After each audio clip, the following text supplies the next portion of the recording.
Di awal film kita akan diperlihatkan dengan para demonstran yang menuju kantor gubernur.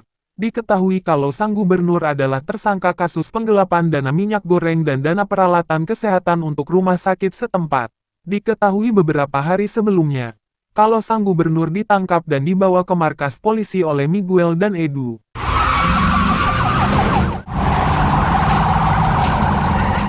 Governor? Mereka berdua mencoba menginterogasi sang gubernur atas dugaan kasus korupsinya.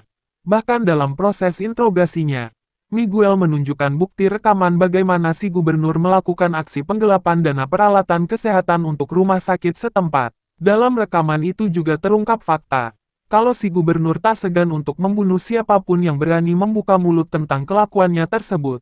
Tak hanya itu, si gubernur juga membeli kejaksaan setempat.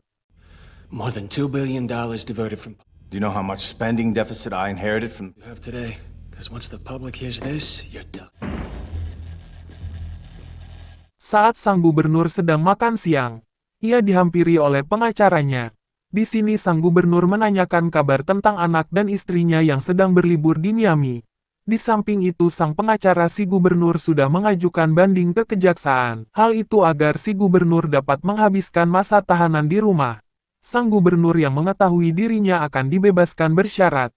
Ia meminta si pengacara untuk menyiapkan para pengawal pribadinya, karena ia khawatir akan ada orang yang menargetkannya. Setelah sampai larut malam, Miguel dan Edu tidak mendapatkan keterangan apapun dari sang gubernur. Mereka diizinkan untuk pulang oleh komandannya. Sesampainya di rumah, Miguel yang melihat anaknya tertidur di sofa. Ia segera memindahkan sang anak ke kamar tidurnya. Ternyata anaknya terbangun. Melihat ayahnya telah datang, ia mengucapkan selamat kepada ayahnya atas kerja kerasnya dalam menangkap para koruptor. Keesokan paginya, sebelum si anak dijemput oleh mantan istrinya, ia berencana mengajak si anak tersebut untuk menonton bola di siang hari. Tak berselang lama mantan istrinya datang untuk membawa anaknya pulang. Singkat cerita, sesampainya Miguel di tempat kerja, ia dikejutkan dengan kabar kalau divisinya akan dinonaktifkan. Kini yang tersisa hanya 10 orang saja. Sang komandan juga menyampaikan kalau kasus si gubernur akan diambil alih oleh pihak kepolisian militer. Miguel yang merasa dirinya sudah menginvestigasi kasus si gubernur selama berbulan-bulan. Ia merasa tidak setuju dengan hal tersebut. Namun keputusan ini sudah tidak dapat dirubah kembali. Dengan perasaan kesal, Miguel pun meninggalkan tempat kerjanya. Edu yang mengetahui tentang janji Miguel yang akan menonton bola bersama anaknya, ia mencoba mengingatkannya. Di sisi lain terlihat mantan istri dan anak Miguel yang sedang menunggunya. Tak berselang lama Miguel pun datang. Karena telah terlambat, Miguel pun dengan tergesa-gesa pergi ke stadion bola bersama anaknya. Sesampainya di area stadion, Miguel dan Anya memutuskan untuk berjalan kaki. Namun tiba-tiba anak Miguel tertembak oleh seseorang.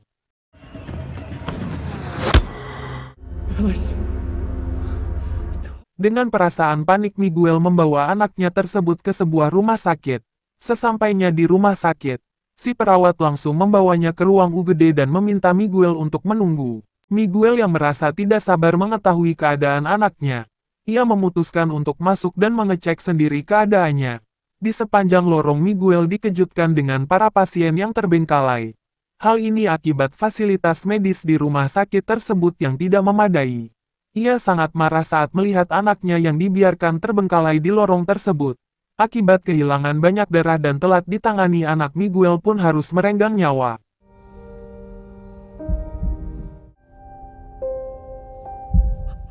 Beberapa jam kemudian mantan istrinya datang setelah mendapat kabar dari Miguel. Melihat Miguel yang terdiam tanpa mengucapkan sepatah kata pun, ia langsung meronta-ronta dan tak kuasa menahan tangisnya.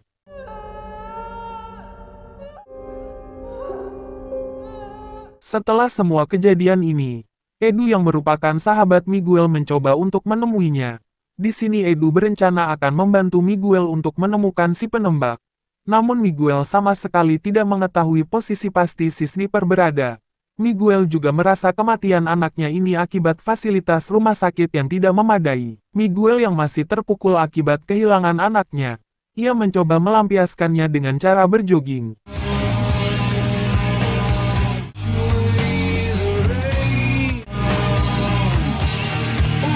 Di tengah joggingnya, Miguel berhenti ketika melihat siaran langsung si gubernur. Dalam siaran itu si gubernur mengumumkan pencalonan dirinya sebagai presiden. Dalam kampanyenya itu si gubernur menyampaikan kalau ia akan meningkatkan anggaran kesehatan. Melihat sekumpulan demonstran yang tidak menyetujui kalau si gubernur korup akan mencalonkan diri sebagai presiden, Miguel pun memutuskan untuk bergabung. Entah apa yang merasukinya, Miguel mencoba menghampiri para polisi yang berjaga. Hal itu membuat demo menjadi sangat rusuh dan kacau. Untuk menenangkan keadaan, para polisi sampai menembakkan gas air mata. Ternyata seorang demonstran merekam aksi demo tersebut. Miguel yang geram. Ia langsung memakai masker dan menerobos. Satu persatu para pengawal pribadi si gubernur dihabisi oleh Miguel.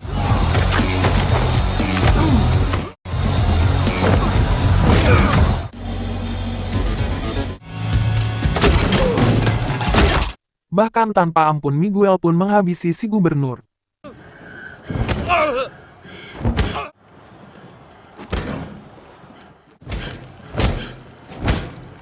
Di waktu yang sama terlihat seorang milioner bernama Gomez yang bertemu dengan ibu menteri bernama Regina. Terungkap fakta kalau ternyata kasus investigasi si gubernur dihentikan oleh ibu menteri akibat sogokan dari Gomez. Keesokan harinya Gomez mengadakan pertemuan dengan para koleganya yang seorang politikus. Gomez mengutarakan niatnya untuk mencalonkan anaknya sebagai presiden menggantikan si gubernur yang telah tewas. Para politikus yang mendengar hal itu langsung tertawa karena mereka merasa anaknya Gomez ini tidak memiliki rekam jejak sebagai politikus. Gomez yang merasa kesal karena keinginannya seakan ditolak. Ia mengancam mereka kalau dirinya akan meminta Regina untuk meneruskan kembali kasus korupsi si gubernur. Yang mana kasus korupsi si gubernur ada hubungannya dengan mereka. Di sisi lain terlihat Miguel yang mulai kembali bekerja.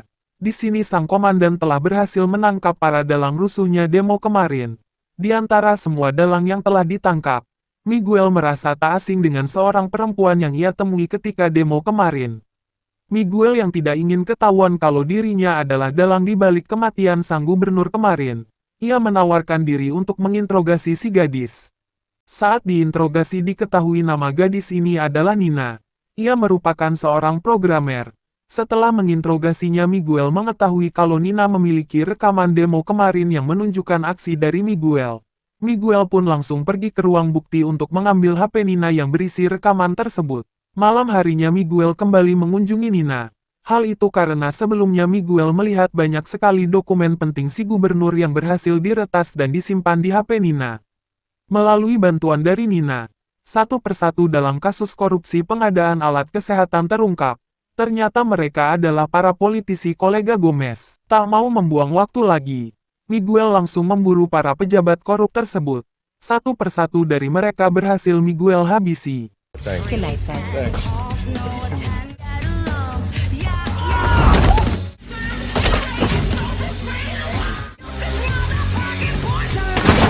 Keesokan harinya berita kematian para politikus tersebar lewat berbagai media massa.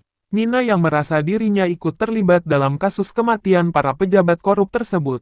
Ia bertanya kepada bosnya apakah ia bisa dikatakan sebagai pahlawan. Tak berselang lama Miguel kembali datang menemui Nina. Di sini Miguel meminta Nina untuk melacak siapa dalang yang mendanai para pejabat korup tersebut. Mendengar hal itu Nina mencoba menolaknya karena takut ketahuan pihak kepolisian. Namun di sini Miguel memberikan surat keringanan tahanan untuk ibu Nina sebagai imbalannya. Diketahui kalau ternyata ibu Nina ini telah dipenjara karena dikambing hitamkan oleh seseorang. Esok paginya Nina yang sedang bimbang mencoba menemui ibunya.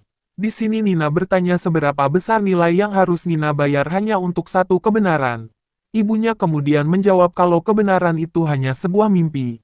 Di mana saat satu pihak merasa telah melakukan kebenaran, maka pasti ada pihak yang tidak menginginkannya. Setelah bertemu sang ibu, Nina memutuskan untuk membantu Miguel. Di sini Nina berencana akan meretas kamera pengawas di suatu gedung, di mana gedung tersebut akan menjadi tempat pertemuan antara Gomez dan ibu menteri. Singkat cerita Miguel yang tidak ingin dicurigai oleh rekan kerjanya. Ia pergi ke kantor untuk berpura-pura membantu Edu. Di sini Edu menduga kalau kasus pembunuhan ini pasti dilakukan oleh orang yang terlatih. Karena pembunuhan ini begitu rapi dan cepat. Miguel yang merasa kalau sahabatnya ini mulai menemui titik terang akan dalang di balik kasus pembunuhan para pejabat daerah. Ia mencoba memaksa Edu untuk menunda pekerjaannya. Setelah melihat Edu bergegas pulang, Miguel bersiap kembali melancarkan misinya. Okay.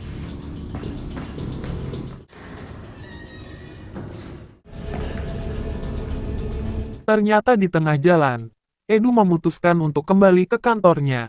Karena ia mengetahui siapa target selanjutnya si eksekutor. Edu mencoba menghubungi sahabatnya Miguel untuk memberitahukan hal tersebut. Namun karena Miguel tidak kunjung mengangkat teleponnya, Edu terpaksa pergi sendiri ke gedung di mana target selanjutnya berada. Sesampainya di gedung tersebut, Edu berpapasan dengan sang eksekutor. Edu mencoba mengejar dan menangkap si eksekutor. Namun Miguel yang tidak ingin melawan sahabatnya sendiri, ia hanya bisa melarikan diri. Dalam pelariannya itu Miguel terkena tembakan Edu di bahunya. Melalui bantuan Nina luka Miguel pun diobati.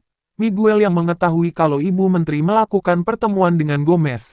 Ia menyimpulkan kalau yang mendanai kursi pemerintahan pasti si Gomez bajingan.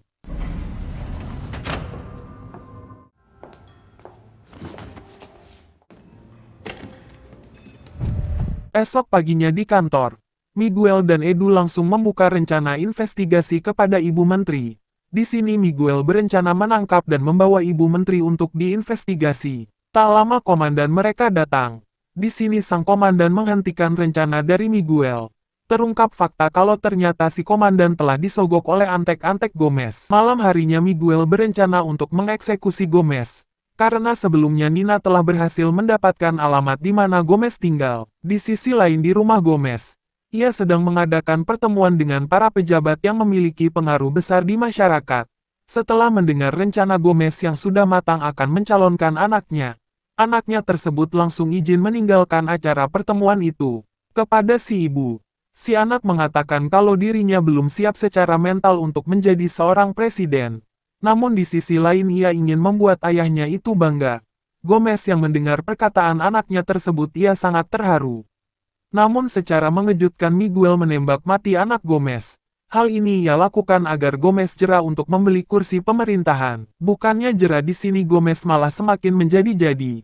Kini dirinya berencana maju untuk mencalonkan diri sebagai presiden. Ia juga akan menghadiri debat calon presiden yang akan dilaksanakan besok untuk melawan calon lainnya yang bernama Julia. Di sisi lain Antek Gomez kini sudah mengetahui rekan yang selalu membantu si eksekutor. Terlihat ia langsung mendatangi tempat tersebut. Namun hanya ada bos Nina. Tanpa ampun Antek Gomez ini langsung menghabisinya. Tak lama kemudian Nina yang datang ke tempat bosnya. Ia sangat kaget saat melihat bosnya kini telah tewas.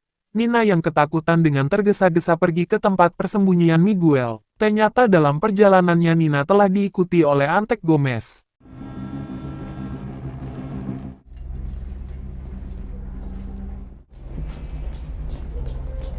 Adu tembak antara Miguel dan Antek Gomez pun tak terhindarkan.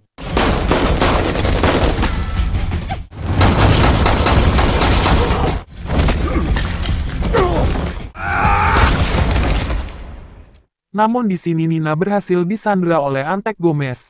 Ia kemudian memberikan tawaran kepada Miguel. Jika Miguel ingin Nina selamat maka dirinya harus membunuh Julia yang merupakan pesaing dari Gomez. Miguel pun mau tidak mau mengiyakan tawaran tersebut demi keselamatan Nina. Setelah kejadian tersebut para polisi mengunjungi tempat kejadian perkara. Di sini Edu menemukan telepon milik Miguel.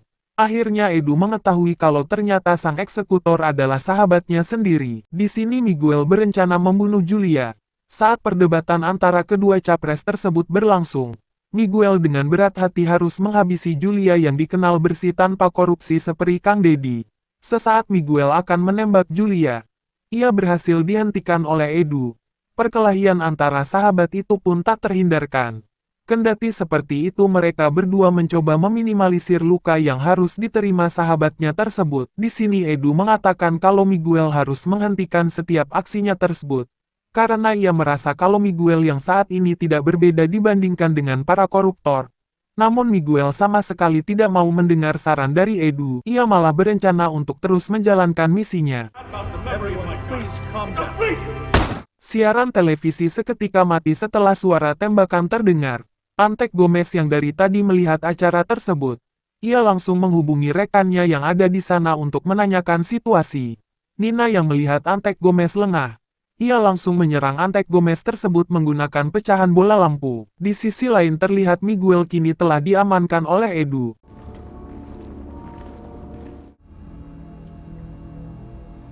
His name is Miguel Montesanchi, an agent of the Tak hanya itu, Edu juga telah mendatangkan mantan istri Miguel. Hal ini karena ia berharap kalau mantan istrinya bisa menyadarkan Miguel. Ketika bertemu, mantan istrinya mengatakan kalau anaknya yang kini telah berpulang pasti tidak akan bangga dengan perbuatan ayahnya ini. Wajar jika Tuhan mengambil nyawanya lebih cepat. Hal itu agar sang anak tidak melihat kelakuan ayahnya yang seperti saat ini. Di dalam sel Miguel hanya bisa melihat kelanjutan dari debat Gomez dan Julia yang memperebutkan kursi presiden. Ternyata ia tidak menembak Julia saat itu. Polling suara saat ini mengunggulkan Julia 1 poin ketimbang Gomez. Namun berkat kematian anaknya, Gomez berhasil mendapat banyak simpatisan dari kejadian tersebut, sehingga polling suara Gomez berhasil mengungguli Julia. Setelah perdebatan panas itu, kedua capres dipersilahkan untuk kembali ke kediamannya masing-masing sambil menunggu hasil akhir pemilihan. Tak lama kemudian Miguel kembali dibawa ke ruang interogasi. Di sini sang komandan meminta para anak buahnya untuk menghabisi Miguel. The fuck do you want from me? Finish him. I've kept the department clear for too long. Bahkan sang komandan rela menghabisi salah satu anak buahnya hanya untuk dijadikan berita palsu kalau mereka mengeksekusi Miguel karena Miguel melawan dan membunuh anggota polisi ketika diinterogasi. Saat Miguel hendak dieksekusi, ia berhasil membalikan keadaan hingga anak buah si komandan yang tewas. Miguel yang merasa Gomez semakin dekat dengan kursi presiden, ia segera mengambil senjata yang ada di sana. Kemudian ia segera pergi ke gedung yang dihuni Gomez. Di gedung itu terlihat Gomez dan para rekannya sedang menikmati kemenangan berkat polling sementara yang menyatakan dirinya unggul dari lawannya. Kendati gedung Gomez dijaga ketat, Miguel terus maju tanpa rasa takut sedikit pun. Satu persatu para penjaga gedung itu ia habisi.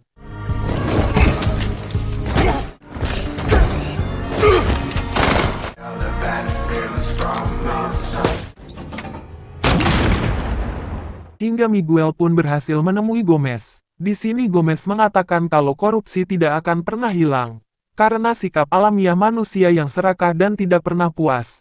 Miguel yang sudah muak dengan para tikus berdasi itu, ia langsung menghabisi Gomez. Ternyata tembakan ke Gomez tadi suaranya cukup keras. Hal ini membuat para penjaga berdatangan ke sana. Miguel yang datang dengan persiapan matang. Ia langsung meledakkan sebuah bom yang sebelumnya ia pasang di sebuah mobil yang ia bawa. Akibat ledakan bom tersebut seluruh gedung menjadi hancur. Media langsung menyebarkan berita yang menyatakan kalau Gomez kini telah tewas dan Julia yang menjadi calon tunggal presiden dinyatakan menang. Orang-orang yang melihat berita tersebut dibuat kaget, karena mereka tidak menyangka kalau Miguel bisa melakukan hal tersebut. Di akhir film kita akan diperlihatkan dengan seseorang yang berpakaian mirip seperti sang eksekutor. Saat ini saya belum bisa menjelaskan siapa orang tersebut. Apakah Miguel yang berhasil selamat? Atau Edu yang mencoba meneruskan perjuangan sahabatnya untuk menghabisi para koruptor? Yang pasti film pun tamat.